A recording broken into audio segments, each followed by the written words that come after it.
Notice how the horse stood completely still the whole time.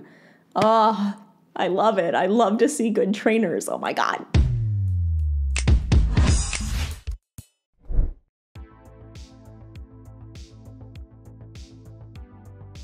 Hey bitch, and welcome back to another Let's Judge Horse Trainers video.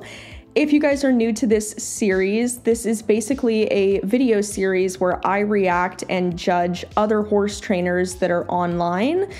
Basically just give you guys my opinion on if I think they are good trainers or bad trainers, because we all know this day and age it's really difficult to tell, since everybody's an internet trainer, if they're actually good or bad. The reason I make these videos is just to help out my own personal audience so they know other people who they can go follow and watch. Most, if not all, of these horse trainers are all suggested or chosen by you guys. However, in today's video, I did not take a poll. I actually found this trainer all by myself, and she's relatively unknown from everything I've seen of her, and I really liked the little bit that I have seen. Now, I do want to point out, I have not seen a lot of her videos. I only recently came across her and I don't know her, so I am still gonna try to be as unbiased as possible during this review.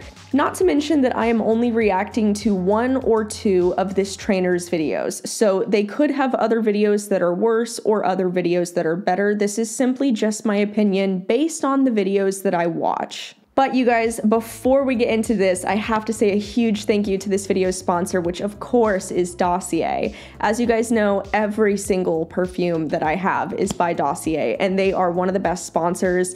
They are such a regular on this channel, and we really do love them. We love a good sponsor. As you guys can see, you guys know my favorite scent of all time is Ambery Saffron, and this bottle is almost empty. That's how much I use this, and I've had this bottle for only about a month, but I love this scent. Sometimes I just spray it on my pillows and I spray it around my house. Okay, don't tell my husband, but I do that, okay? Dossier is one of the best perfume companies on the market today. They were founded out of a desire to make premium fragrances accessible to absolutely everybody.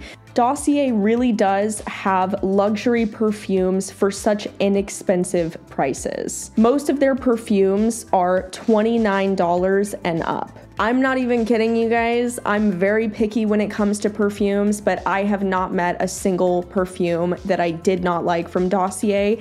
And as you guys know, I try to save money wherever I can. So being an equestrian and smelling like horse all the time, it's definitely a necessity to have good quality perfumes that mask that scent, and also perfumes that are not super expensive, since you're gonna be repurchasing pretty regularly with how often I use them. If you're unfamiliar with what scent would work best with you, you can also take their quiz on their website. It's super easy and very user-friendly. Thank you again to Dossier. Click that link down below. You guys can pick up a discount when you go to grab your perfumes. But let's get to it. So Josie Matthews is the trainer that we're going to be reacting to today. She's relatively unknown from what I've seen, and that's not an insult, because plenty of smaller trainers are much better, trust me. But I know a lot of you guys probably have not heard of Josie Matthews, which is the other reason I wanted to put her in today's Let's Judge Equestrians. Let's Judge Equestrians, oh my God, could you imagine? In today's Let's Judge Horse Trainers video. Josie's channel is called Basic Horse Training. I love this for so many reasons. The reason I love the title of her channel is because she stays true to her word and consistent. She really only posts videos about basic horse training that you can do at home by yourself. And I love her bio. I love a quick, easy, simple bio that is just right to the point. She's not trying to oversell you. I break horse training down into simple, easy to understand steps so there is no confusion for you or your horse, period. I love that. I love horse trainers that keep it nice and sweet and simple. This is how horse training should be.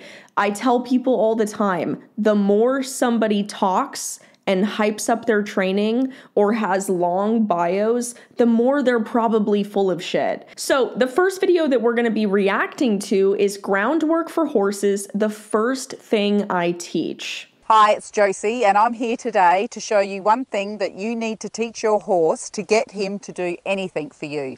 And by the end of this video, I'm going to give you 3 exercises to put this into place that will help you have a horse that is a lot more responsive and a lot more respectful when you're handling him. After starting nearly 200 horses under saddle, I can tell you that this is the one thing that I start every horse with, be it a young foal, or an old horse or a problem horse coming here. And it's something I use if I get horses coming for re-education, just to check to see where I should start and are they responsive. So if you like my advice, please subscribe to the channel, hit the bell so that you get notified every Friday when I post a new video. Let's get on with it. So the first thing I teach a horse is how to give to pressure. Now stay with me here, no eye rolling there. It really is the one thing that you need, and you can get your horse to do absolutely anything for you if he understands that. Horses in the very beginning will often push into pressure, not move away from pressure. That is just nature. And in the very beginning of working with a horse that I'm starting under saddle in the round yard, the pressure is just my body pressure on the horse in the round yard. But that moves on to being rope pressure as the training progresses, and that's where I want to start this with today. So you need to get yourself a good rope halter. Webbing halters will not cut it here. I'm sorry, it's like trying to knit with crowbars, okay? The horse learns, and this is the other thing, I'll repeat this through it, the horse actually learns from the release of the pressure. It's not what you put it on that you're putting it on, it's when you release it that your horse learns, okay? I want to point out that the reason this is really important, because I really agree with this.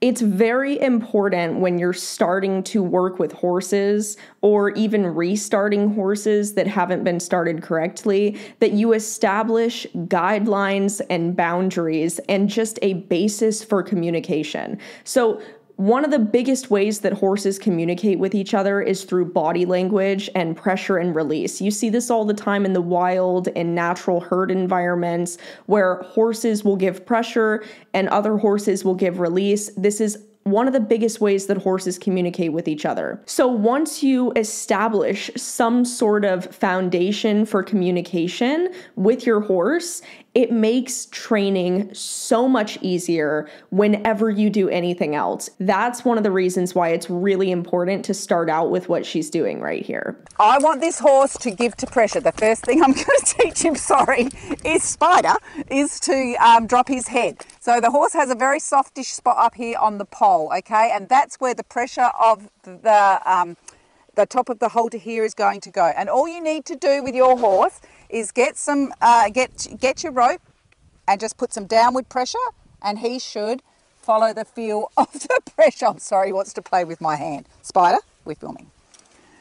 Spider, you are not the best model for this because you keep playing with my hand. So downward, stop, Kabubi. So downward pressure, and he will just drop his head. My horses have all been trained to do this. Okay. I also really like that she's very laid back. It's really important that you follow people who are like this, because you don't want to take the advice of somebody that's very uptight and takes themselves too seriously. Chances are they're going to be really hard on the horse and they're not really going to know what they're doing. People like Clinton Anderson that take themselves way too seriously. Guys, he doesn't know what he's doing, and most of his training sucks. If I tied this rope onto a fence post and Spider pulled back on it, the second he let go, the rope is given, the pressure is given.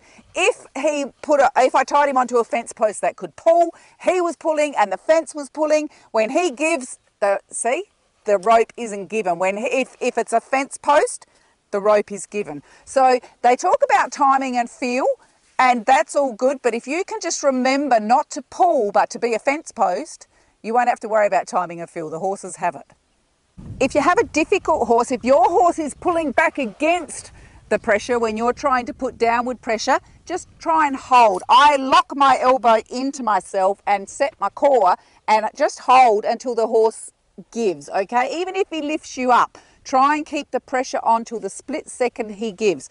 Some horses that are stubborn, not so much pulling back, but they just won't give, you actually can rock your hand a bit and the horse will give as you use a bit of rhythm to rock it. Okay, so this is a very important distinction because a lot of people I see who try and teach pressure and release, they do it by pulling themselves, by counteracting the horse when the horse pulls. That's not pressure and release. Like she explained, pressure and release is when you just stand there and the horse has to learn to give the pressure to stop pulling back because you don't move. But whenever you see people that try to pull when their horse pulls, you're just going to make the situation worse, and that is not pressure and release. Another way is to get him to walk backwards. So I'm just going to put my hand on here, and he's actually pretty good at going backwards. Yeah, there is a slight feel on that, but you can see that there's hardly any. Spider is a sensitive soul anyway, so he's one of those horses that I have to be a little bit gentle with. You can also use pressure, as I said, in the round yard on a young horse for me. I teach them with myself in the round yard. I can just use my pressure of my body, and because he stepped back, I stopped and released the pressure. Okay, so it's the release of the pressure that lets the horse learn he's done the right thing. So I'll just use this, and if he doesn't get out of my way, I will increase the pressure, and the minute he's out of the way, I relax. And I will just ask him to go back, and because he did, I release the pressure. I hope you can actually see that in the video. One other way that you can use this is to teach your horse to follow the feel of the rope, okay? Or to give to pressure because you'll see in a minute, I'll take the rope and be pulling forward. He needs to follow it. This is a way I can teach young horses to lunge when you don't have a round yard actually. So if I take this rope and take the feel of it this way, he needs to follow the feel. I'm going to go out of view here for a minute, but that's okay. So I want him to give to pressure. So the pressure's coming forward and he's just giving and staying in front of it. And this is absolutely how you can start your horse under saddle.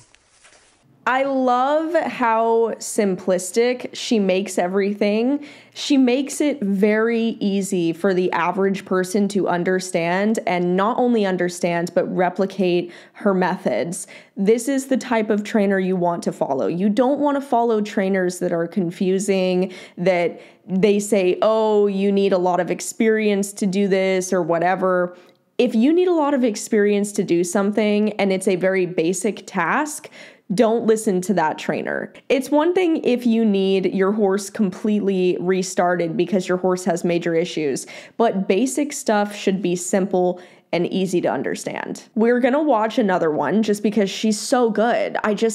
I've got to give her more time on my platform. This video is called Horse Training First Ride Under Saddle. Hi, it's Josie, and today I would like to show you the first ride I'm having on one of the horses that I'm starting under saddle. This is Bonnie. Bonnie's been here with me for about 3.5 weeks, I think. She is quite a sensitive mare. She's a reactive mare. She's quick on her feet. That's how her owners would describe her as well.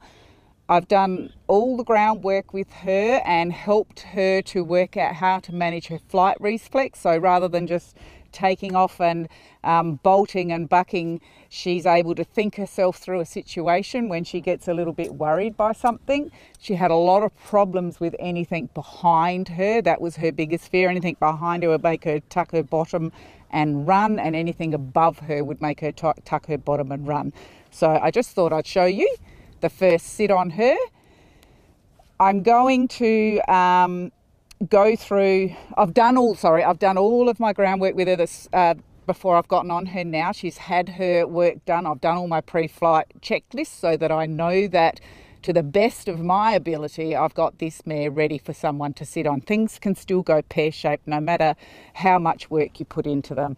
So I have not sat on this mare before with a saddle on. I will show you this little piece of footage I've got of her when I actually was working her one day, and it just felt right, and I laid across her back and got myself on her. I don't have a helmet on in it, so don't need to tell me that in the comments. I'm aware of that. I always wear a helmet on a horse. It was just this particular day, the timing was perfect. No saddle was on, and if she had done something, I'd have slipped off her back that quick, she wouldn't have known I was there. Hello. Well, hello there, missus. Hello. How you doing? Oh. How you doing? Are you all right there? Hey? Good girl. Heads up, eyes a little starey, bottom lip is tight. Good girl. Hey, I have no helmet on, I'm aware of that, guys. I'll just slide off if anything happens. Pull her back this way. Whoops, I elbowed her. Good. Good girl. Hey, I'm a bit old to be doing this, aren't I? Such a lovely girl. Such a lovely girl. Okay. Oh, darling. Hey, we won't push our luck because I do not have a helmet on. Because this wasn't the plan today, was it?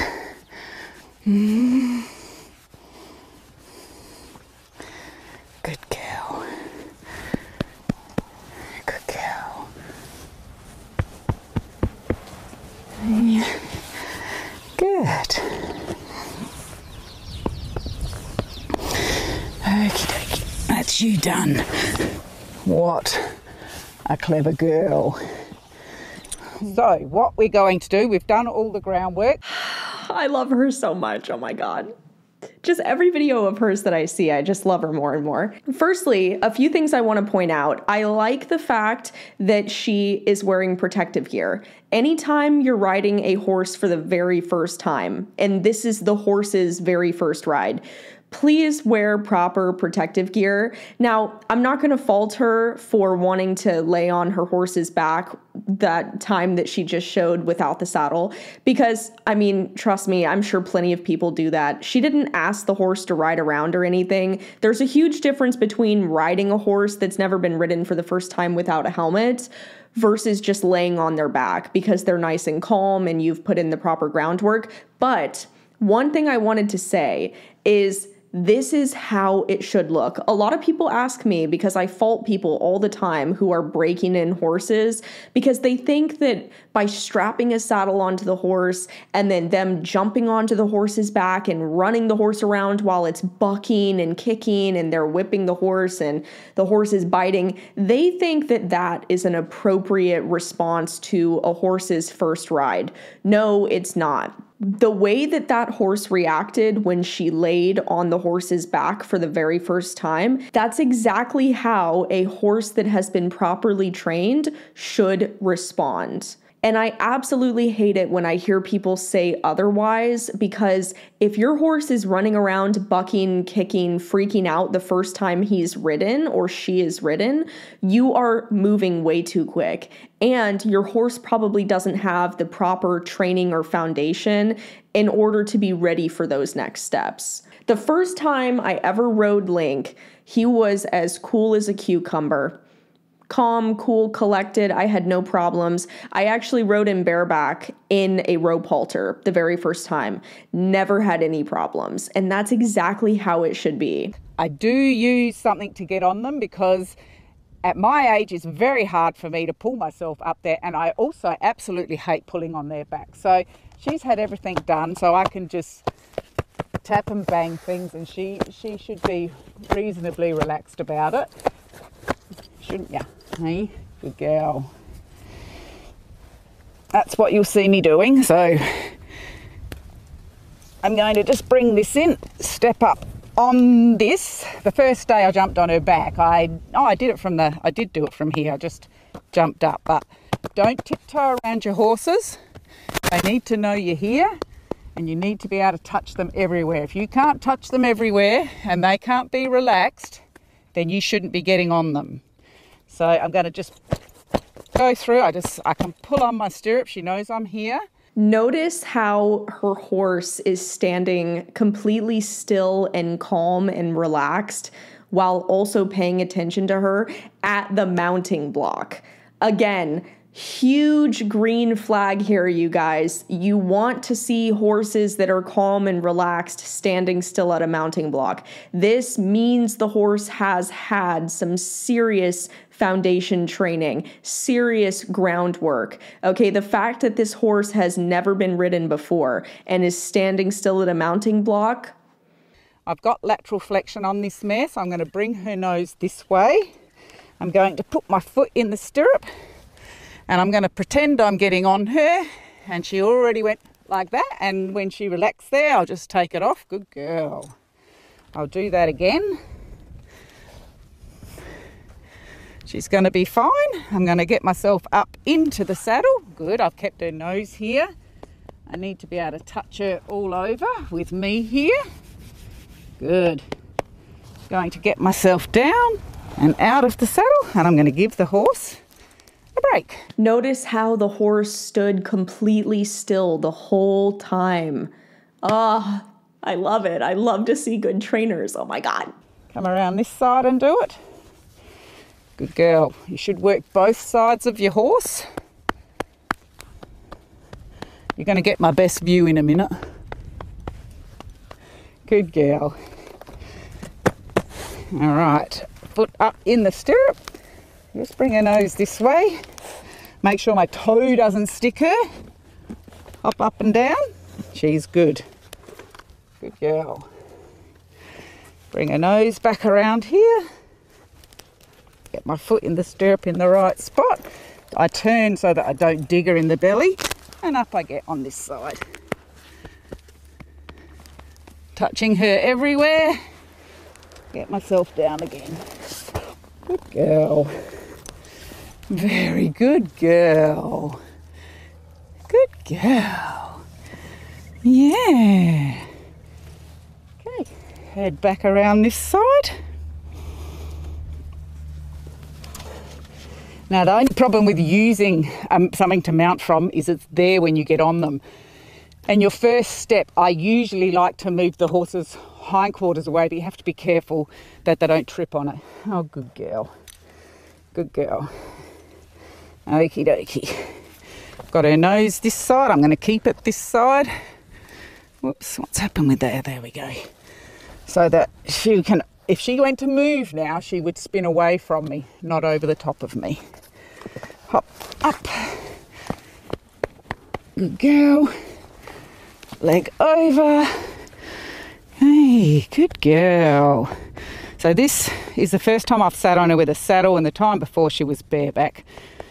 Don't, as I said, don't tiptoe on the horse. Let it know you're on it. Good girl. I'm going to get off. I'm going to drop to the ground this time. Good, because see, sometimes that can give them a little startle. Good girl.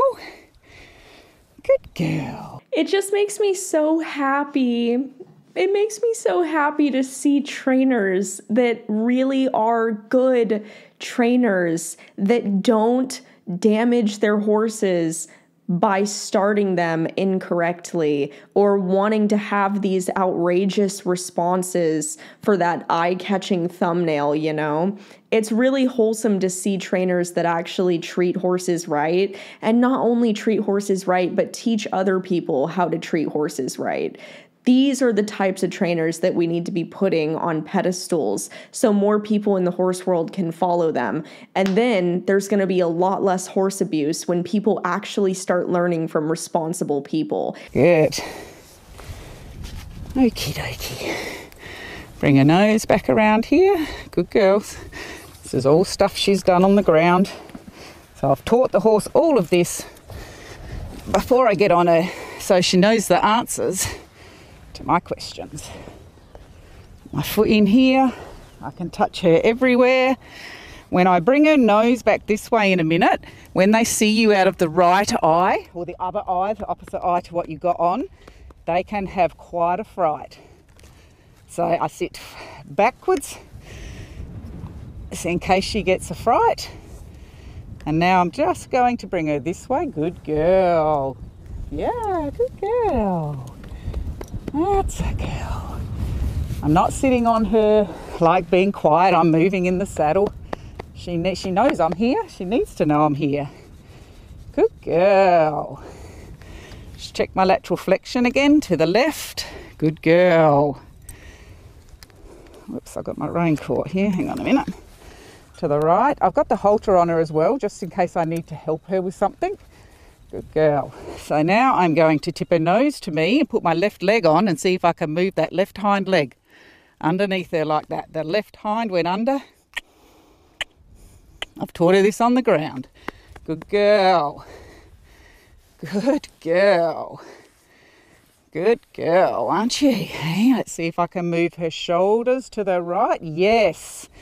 Promise you, first time I've sat on this mare. I've taught her this on the ground. Right. Yes, good girl. Good. What a good girl. See if I can move her shoulders to the left. This way. No, shoulders to the left. Pull back. Pull back and across. Back. That's okay. Ooh, now, steady. All right, we're a little bit stuck. If we get too stuck, what I'll do is I'll get off and help her from the ground, but not right now. Good girl. Let's go forward. Walk on, 2 legs. Good. Good girl. Very good girl. Bring her down to a little 1 rein stop. Good. Bring her here, move her off my right leg, so I want her right hind to go underneath her. Like that. There, good. Good girl. Right hind underneath her. That's a girl. Very good. I don't have any contact on my horse's mouth when I first ride them because I go where they go. I don't care as long as we go somewhere. You know the old saying, first you go with them, then they go with you, then you go together. Starts here. First I go with her because she's got a very base understanding of the aids. Good girl. Good girl. Yeah, good girl. See, I just want to see if I can bring the left, so we're a bit stuck with the left shoulder. Good, that's better. That's better, yes, good girl. Very good girl. All right. Ooh. Ooh, see if we can do a little back up. Pull back, pull back. Pull back. Whoop. Steady. Pull back. Good. That's the girl. So she's done all this from the ground, but obviously I'm not on the ground to help her anymore. I'm back here. Pull back. Yes, she's got it. Good girl. Go forward. Walk on. 2 legs. Go forward. What a good girl. Oh my God, I love her so much. Oh my God. Honestly, she's probably one of my favorite trainers, not because she's doing all of these crazy, amazing things, but just because she's just easy to understand. She is good at what she does, and the horses clearly understand her. And she's definitely very passionate and loving and understanding, and that's the exact type of person who should be a trainer. Now, I'm not going to finish the video, you guys, because I want to encourage you guys to all go over to her channel and watch the video. So I'll link this video down below. You guys can go watch it. Thank you so much, Josie, for just being such an amazing trainer.